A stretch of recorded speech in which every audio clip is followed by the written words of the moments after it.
visualization. I know you said that a lot about just kind of like using your mind for good instead of evil. Yeah.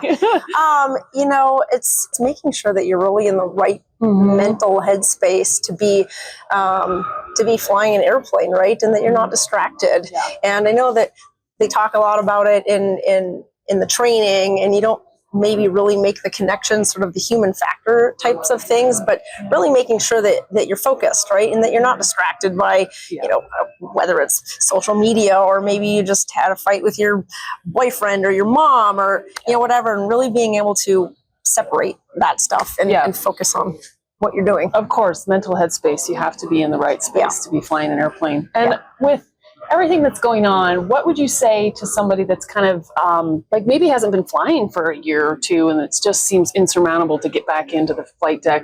What would you say to them?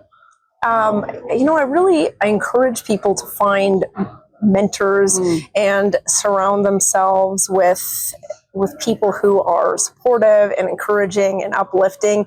And, you know, I wouldn't necessarily encourage people to just go jump in an airplane with just anybody, right? But find people that you trust. Find more experienced pilots, good pilots that you know that you can learn something from.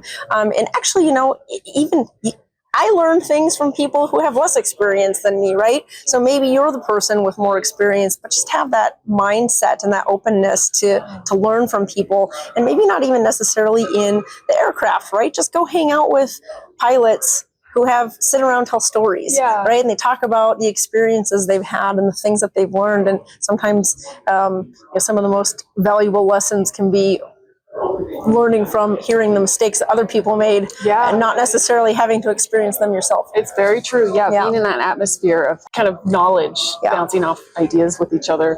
Well, thank you so much. It's been such a pleasure to talk to you. I'm so excited to see your journey in the next couple of years. Thank you so much. Thanks, Britt. Yeah, it's been great.